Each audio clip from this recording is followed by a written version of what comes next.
Hello, welcome back to another video. My name is Gemma and today we are going to be doing my August TBR. So, I haven't done a TBR or wrap up in a while. I have changed filming locations for those of you that have been here before. We've had a move around. My office has moved and this is now where I will be filming, in my office. So, I haven't done a TBR or a wrap up in a while. Most of you will be aware of why that is. I'm not going to go into it again today, but I had a look back at the last TBR that I did and saw which prompts I had pulled from my trusty jar. And so we'll quickly review whether I read any of those or not. Then we will pull from the jar again, and then we will talk book clubs and readathons. I'm not doing anybody reads in August, so it should be a nice, easy TBR, right? Also, I usually talk about my TBR spin pick thing, and my Ben Reads Good pick, but I am just not I'm just not doing those at the moment because it's just too much. So I'm going to keep it simple. We're just going to do this, the Women in Translation readathon and my book club picks. That's it. I'm going to be very, very sensible today. So last time, what did I pick? I picked essays, which you can't read. Essays, and I picked Wow, No Thank You by Samantha Irby for that. And I DNF'd it. I did try it. The humour wasn't for me. So that got sacked off. So that's an achieved prompt. Then I picked Matrix by Lauren Groff, which I did not read, so that will go back in there. Then I picked a Shelley Swearingen Wreck, and I picked One Piece by Eiichiro Oda, is that his name? Something like that, which is a manga. We'll talk about that. I am going to wrap up the last 3 months, probably in separate videos, because otherwise it will be really long. But yeah, I did read it. We'll talk about that later. And then the last prompt was A Hot Setting, and I'd picked Woman at Point Zero for that, and I have not read that either, so that needs to go back in there. So 50%, which is, I would say, my average. Out of 4, I usually achieve between 0 and 50%. So bang on trend. So let's pick some new ones. If you don't know what I'm doing, I literally just have like a load of stuff in here. Each colour does mean something different, but I did it so long ago that I can never really remember. One colour is like Booktuber Rex, one is specific books, one is like random prompts, and one is genres. There we go. But I don't know which colour is which, so let's just see what we get. Okay, yellow. Ooh, Love Marriage by Monica Ali. So yes, I would really quite like to read this in August, actually. That is a good pick. This is about two people who are getting married, but I think one of them is British and one of them, it comes from like South Asian descent, I think. And so there's a little bit of like cultural headbutting in them getting together. So yeah, that's all I really know about it. But I've been wanting to read Monica Ali for ages, and this is as good as any. And I have this on audio, so I will be reading it like that. If I get to it, I might get to it. We'll try and get to it. Alright, green. Manga. Bearing in mind that I did not have a great experience with manga with One Piece. However, I do have one manga on my shelf, and I've organised my shelves according to genre. We'll go through it at a later date, but I'm very excited about the situation. But the only one I have is Death Note by Tsugumi Ohba. The art is by Takeshi Obata. So everyone says this is really good, and my fabulous friend Charlie at Charlie Book Reads really likes this as well. So this is volume 1 and 2. That says on the back. So yeah, we'll give Death Note a go. I have absolutely no idea what it's about. I'm assuming it's dark and Japanese. So there we go. Okay, so I've got a green and a yellow. So we'll go for a purple. Oh, a book nominated or a winner of the Pulitzer Prize. So I'm not going to go... I am going to pick something from this year's Pulitzer, but I'm not going to pick the winner because one of the runners-up was Same Bed, Different Dreams by Ed Park, and I've been wanting to read that for ages. It's sort of a dystopic, I think, career... and I think it's set across multiple timelines, but I was super hyped for this last year, never got to it. Then it got like runner-up, I suppose, for the Pulitzer, so I am going to read that. Okay, last colour is orange. And we've got, oh, a Ben Reads Good recommendation. And I watched his... mid-year tag the other day, and now I can't remember what he said his best book of the year was. I'm going to have to check and come back to you. Wait there. Okay, so it's probably clear that it is in fact not the same day that I went to look at Ben's video. I did go, watch Ben's end of the year tag, and then family drama ensued. Not really drama. Charlie was just having a meltdown, and then I never got back to filming.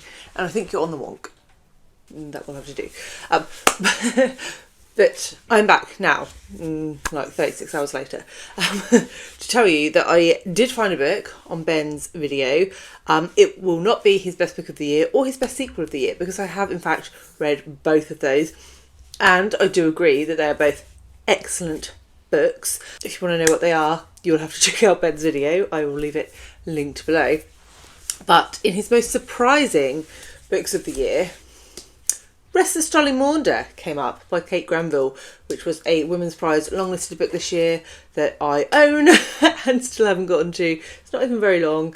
So I'm going to read this, which is about Dolly, who sort of grows up in a time where perhaps women aren't expected to do much outside of the home, but she is restless for more, and it goes from there.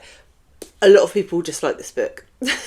A lot of people disliked it, but I am still hopeful because I do love a rural setting and a feminist story, and I think it's both of those things. So we're going to give it a go, and if nothing else, it has really pretty papers.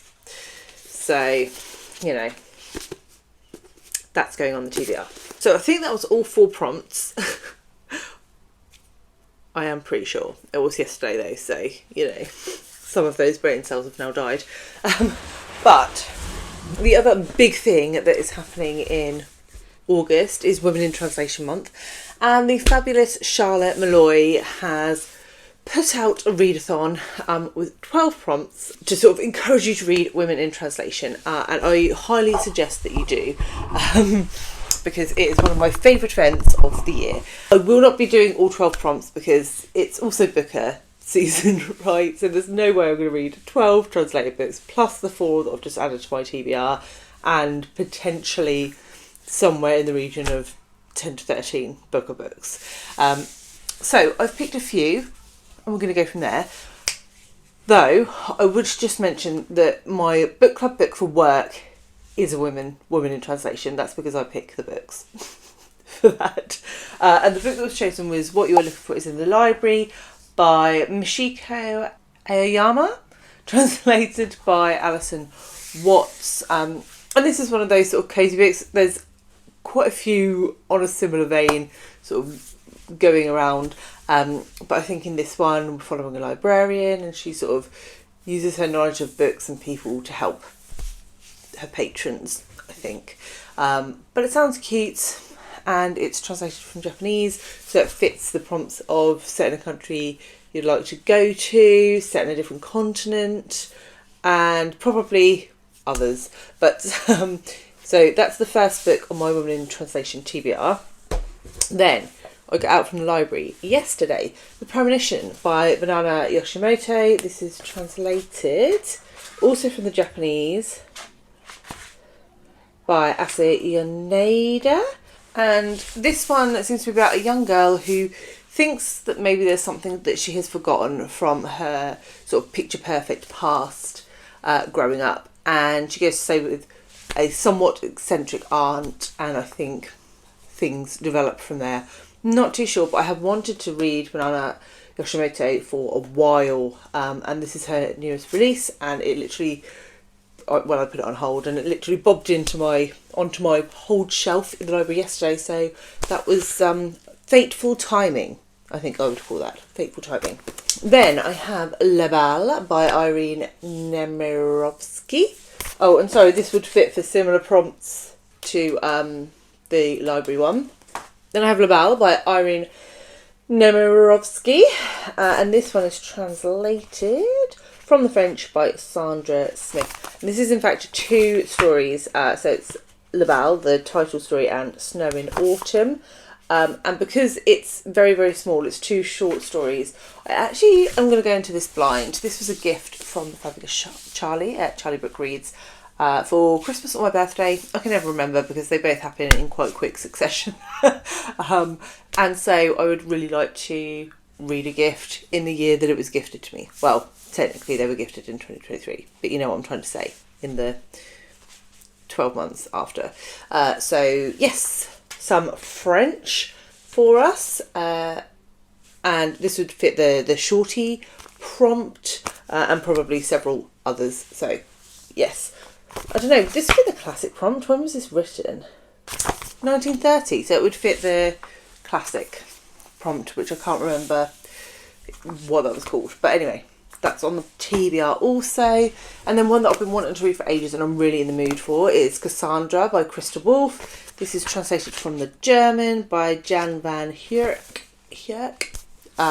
And this is a retelling of Cassandra from the sort of myth, legend of Troy. So Cassandra, if you didn't know, was the daughter of Priam, who was the king of Troy, and she was able to predict the future, but she was sort of cursed that no one would ever believe what she said, by Apollo, I believe. And this is a retelling of her story, and I think she is fascinating, and so I've been wanting to read this for so long. We're putting it back on the TBR. I do also have a couple of books in translation on my Kindle that I'd like to get to. I have Honeybees and Distant Thunder by Riku Onda, and that's translated by Philip Gabriel from the Japanese. And that sounds quite interesting. It's a book about friendship, 3 friends who sort of enter this, I think, like piano competition or something, and it's about like their interactions and the pressure of sort of the musical scene, I suppose, and also sort of coming of age. So that sounds really lovely. Also, I picked this up when it was on 99p, based purely on the cover, which is also a prompt. So excellent. I will also add that. And then the other one on my Kindle that I'd really like to get to is Nails and Eyes by Kaori Fujino, translated by Kendall Heitzman. And this is, again, 2 short stories, I think, 1 Nails and 1 Eyes. I don't know a lot about it. I think it's a bit horror-esque, literary horror. And I've been wanting to read it since I purchased it last year. And and this is a good opportunity because it's nice and short. And yeah, and it also fits the prompt of a genre that you don't often read from, because I don't often read horror. So there you go. Other than that, the only other thing to mention is book clubs. So FOMO Book Club, me and Jack are still in discussion about what we do about FOMO Book Club, obviously following the loss of Alice, who was a massive part of it. I think we've broadly decided that we will be continuing with it in some capacity. So the book that was chosen for July and August was Unsheltered by Barbara Kingsolver. So we are both planning to read that, and I expect we will do a live show for it. Details on what FOMO will look like going forwards, I will keep you updated once we've worked that out. It's still quite raw. But yeah, we will see what that looks like going forwards, but we're aware that a lot of you have supported us a lot through that, and also that it meant a lot to Alice and it would be a shame to just kill it. So yeah, we'll watch this space, and thank you very much for bearing with us.